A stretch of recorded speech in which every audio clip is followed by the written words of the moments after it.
pertaruhan harga diri yang dilakukan untuk memuluskan jalan menuju jabatan presiden, termasuk harus tunduk selama 5 tahun berdamai dengan pemimpin zalim. Ini penghinaan buat Pak Prabowo. Iya kan? Jadi kau nggak usah sok keren kau. Kusarankan sama kau. Cek kejiwaan kau.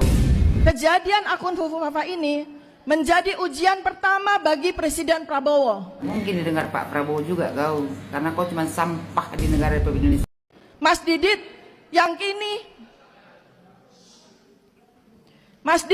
yang kini dengan karyanya yang menembus dunia internasional tumbuh menjadi seorang dewasa yang membanggakan orang tua. Kalau kau tak suka sama pemimpin di negara Republik Indonesia ini, kusarankan sama kau, pindah aja kau.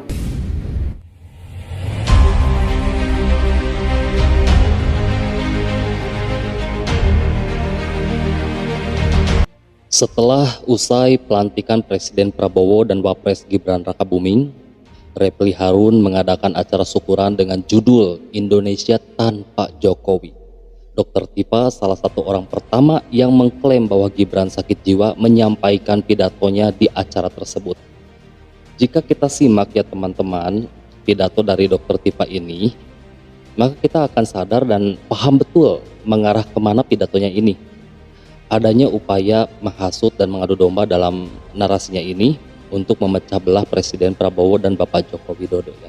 Dr. Tipa gunakan Fufu Fafa dan putra Bapak Prabowo Subianto yaitu Mas Didit sebagai senjata untuk mengadu domba Prabowo dan Joko Widodo. Namun seperti biasa selalu saja ada rakyat yang berani siap membentengi Prabowo dan Jokowi dari orang-orang yang berniat memecah belah dan mengadu domba mereka ya. Nah, seperti apakah kelengkapannya? Mari kita langsung simak saja videonya.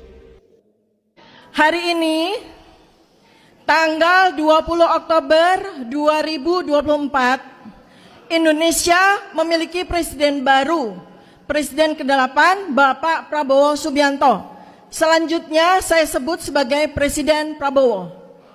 Sosok seorang pemimpin yang sesungguhnya ditunggu sejak 10 tahun yang lalu. Dan kini akhirnya Allah SWT menjadikan Presiden Prabowo sebagai pemimpin bangsa Indonesia dalam 5 tahun ke depan. Mewarnai berbagai drama, strategi, dan keputusan-keputusan politik yang tidak banyak dipahami,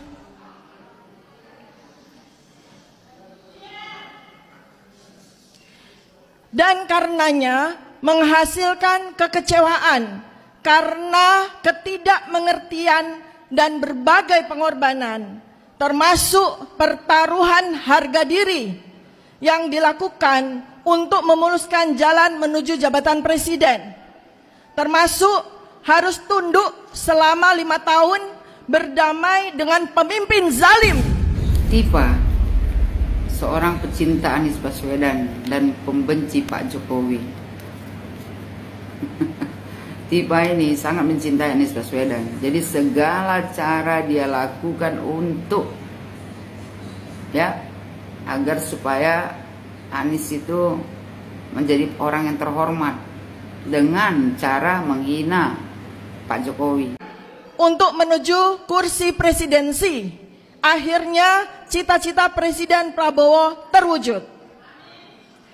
Para pendukung Presiden Prabowo 5 tahun ini merasa dipecundangi, dihianati, dibuat sakit hati dengan keputusan Presiden Prabowo masuk kabinet, menjadi menterinya, pembantunya, seorang penguasa zalim, pembohong, penipu, dan pengutang terbanyak sepanjang sejarah Republik ini, termasuk menggandeng seorang yang sama sekali tidak kapabel, anak dari si penguasa zalim, pembohong, dan penipu.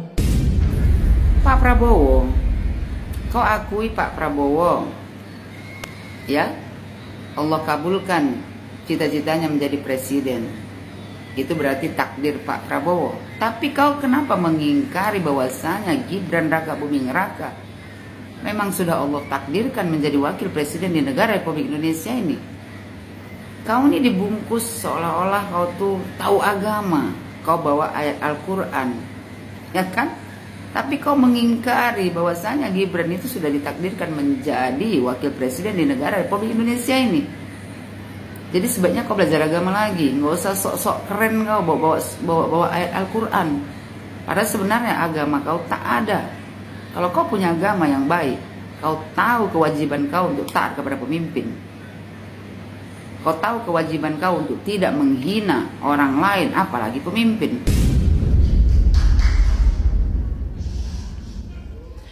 Dalam 8 bulan ini, saya mencoba memahami langkah Presiden Prabowo. Mengapa harus memilih Gibran sebagai wakil presiden? Namun, setelah hari ini, 20 Oktober 2024 tiba, tanpa halangan, saya akhirnya memahami bahwa Presiden Prabowo tidak punya pilihan lain selain menggandeng Gibran menjadi wakil presiden.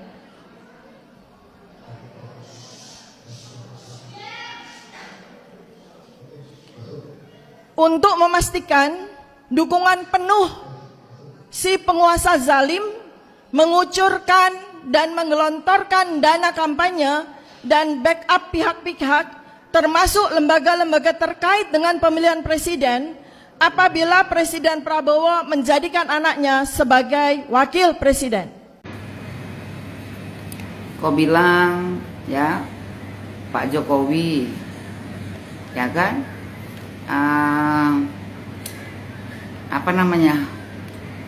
Pak Jokowi itu meminta ke Pak Prabowo agar Gibran menjadi wakil presiden, ya kan? Jadi untuk memastikan dukungan penuh si penguasa zalim mengucurkan dan menggelontarkan dana kampanye di backup sama pihak-pihak termasuk lembaga-lembaga. Bukannya Pak Prabowo yang minta Gibran itu menjadi wakilnya, bukan Pak Jokowi yang menyodorkannya. Jadi kau bicara jangan asal jeplak aja, kau pakai otak kau sedikit. Pak Prabowo sudah berulang-ulang membilangkan bahwasanya dia yang meminta Gibran untuk menjadi wakil presiden, bukan Pak Jokowi yang menyodorkan. Jadi kau jangan fitnah. Kau menghina Pak Prabowo seolah-olah Pak Prabowo mengiyakan, ya kan, supaya Pak Jokowi bisa mengucurkan dana. Ini penghinaan buat Pak Prabowo. Ya kan? Jadi kau gak usah sok keren kau. Kusarankan sama kau, cek kejiwaan kau. Kau terlalu mencintai Anies Baswedan, jadi kau lupa diri. Apa gak malu kau? Kayak seorang dokter, tapi kerja kau cuma fitnah, gibah.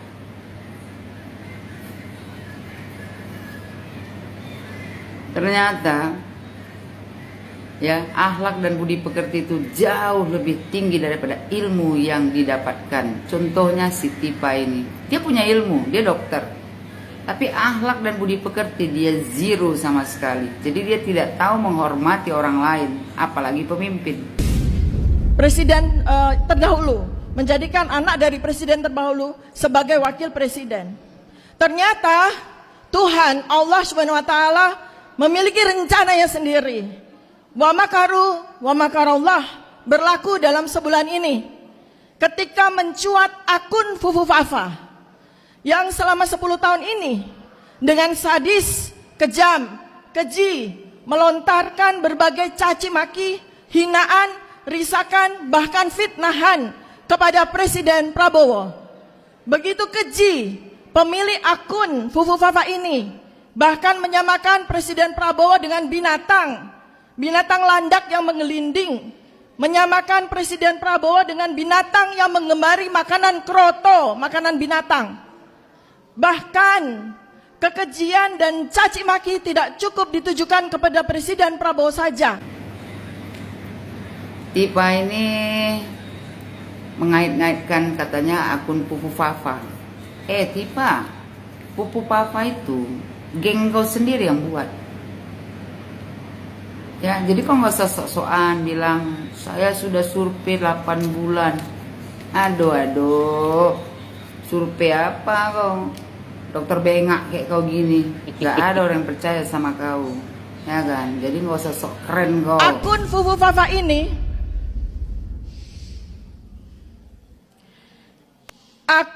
Fafa ini juga tidak henti melontarkan caci maki, hinaan dan fitnahan kepada putra tercinta Presiden Prabowo, Mas Ragowo Hedi Prasetyo Joyo Hatikusumo, seorang anak berbakti yang sangat sayang kepada ayahandanya, kepada ibundanya, yang dibesarkan sejak kecil dengan penuh penderitaan dan nestapa, tanpa kehadiran ayah yang dia sayangi dan ibu yang dia kasihi. Dia melanglang buana mencari pendidikan terbaik, memperjuangkan karir dan kehidupan terbaik. Mas Didit tidak pernah menggantungkan dirinya kepada orang tuanya, tidak pernah merepotkan ayahnya, tidak pernah menggunakan nama besar keluarganya untuk keuntungan dirinya sendiri. Mas Didit yang kini dengan karyanya yang menembus dunia internasional, tumbuh menjadi seorang dewasa yang membanggakan orang tua, keluarga besar dan bangsa ini. Namun, akun Fufu Fafa dengan kejinya melontarkan segala fitnahan yang biadab dan brutal kepada seseorang yang bahkan tidak punya salah apapun kepada dirinya. Kejadian akun Fufu Fafa ini menjadi ujian pertama bagi Presiden Prabowo. Kau bilang Fufu Fafa itu bukan cuma menghina Pak Prabowo, juga menghina anak Pak Prabowo. Terus kau memuji-muji anak Pak Prabowo. Mau kau puji setinggi langit pun anak Pak Prabowo, ya kan? Nggak mungkin didengar Pak Prabowo juga kau, karena kau cuma sampah di negara Republik Indonesia ini. Kalian punya penyakit hati waktu Pak Prabowo bergabung dengan Pak Jokowi. Apa yang kalian mesti sakit hati? Pak Prabowo gabung ke Pak Jokowi karena Pak Prabowo memang mau mengabdikan dirinya untuk negara Republik Indonesia ini. Pak Prabowo sudah selesai dengan dirinya. Dia hanya ingin mementingkan kemajuan negara Republik Indonesia ini. Bukan kayak kalian, serakah, cuman mementingkan pribadi. Jadi apapun kalian lakukan, menghina pemimpin, merendahkan pemimpin, memfitnah pemimpin, kapan kau tobatnya tiba? Kan lebih bagus kau gunakan ilmu yang kau dapat itu, ya, untuk kepentingan banyak orang, untuk menambah pahala sama kau. Bukan kayak gini cara kau. Bilang Pak Jokowi pemimpin zalim, penipu. Apa yang ditipu Pak Jokowi kau? Zalim dari mana Pak Jokowi? Kalau zalim nggak bisa kau kowar-kowar di situ. Udah selesai kau.